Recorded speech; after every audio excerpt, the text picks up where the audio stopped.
শ্রদ্ধেয় সভাপতি, মাননীয় অধ্যক্ষ মহাশয়, মঞ্চে উপবিষ্ট সাবরাতন প্রাথমিক শিক্ষক শিক্ষণ প্রতিষ্ঠানের ছাত্র দলটি, ছাত্র স্নেহ ভাজনশীল ও শ্রদ্ধাবান সকল শিক্ষক মণ্ডলী এবং এই প্রতিষ্ঠানের দ্বিতীয় বর্ষের সিনিয়র দাদারা এবং আমার সকল সমব্যথী ও সহকর্মী সহপাঠীগণ, উপস্থিত সুধী দর্শক ও শ্রোতাবৃন্দ সকলকে যথাযোগ্য স্থানে প্রণাম, শ্রদ্ধা ও শুভেচ্ছা জানিয়ে আমি আমার সংক্ষিপ্ত বক্তব্য শুরু করছি। আজ 26শে জানুয়ারি 2026 সাল, ৭৭তম প্রজাতন্ত্র দিবস বা সাধারণতন্ত্র দিবস।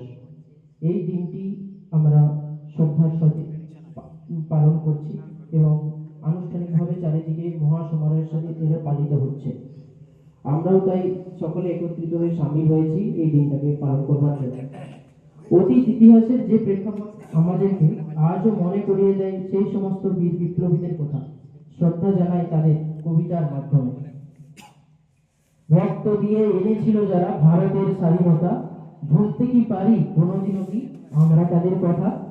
লড়াইতে যারা ইংরেজদের করে দিয়ে পরাজয়, গলা ছেড়ে গান গাইতে শেখালো ভারত মাতা কি জয়। যাদের জন্য পেয়েছি যে আজ আলোর পথের দিশে, তিরঙ্গা পতাকা উড়ছে যে আজ জানুয়ারি 26-এ। ক্ষণিকের জন্য পিছিয়ে যায় সেই মর্মান্তিক ঘটনায়। সালটা ছিল 1920।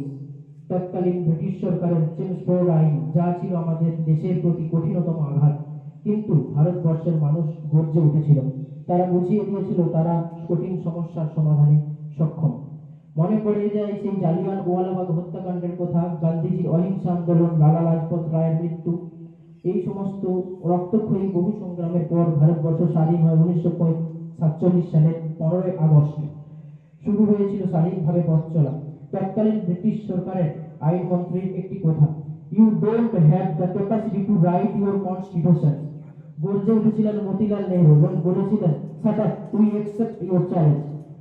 এরপর কিভাবে দেশ চলবে তার জন্য কমিটি গঠন করা হলো। চেয়ারম্যান হলেন ডক্টর বি.আর. আম্বেদকর, যাকে আমরা ভারত সংবিধানের জনক হিসেবেও জেনে থাকি। সংবিধানটির পূর্ণাঙ্গ রূপ পেতে সময় লেগেছিল 2 বছর 11 মাস 18 দিন। বিশ্বের দরবারে সর্বকালের বিশাল লিখিত সংবিধান রূপে স্বীকৃতি পেয়েছিল এই ভারতের সংবিধান, যার মধ্যে তৎকালীন সময়ে ছিল 395টি ধারা, 22টি অংশ এবং 8টি তফসিল। 1929 সালে লাহোর কংগ্রেসের বার্ষিক অধিবেশন অনুষ্ঠিত হয়েছে। এই সময় সিদ্ধান্ত নেওয়া হয়েছিল যে পূর্ণ স্বরাজ পাওয়ার জন্য দিল্লিতে পতাকা উত্তোলন করা হবে। ঘটনাক্রমে সেই দিনটাই ছিল 26শে জানুয়ারি।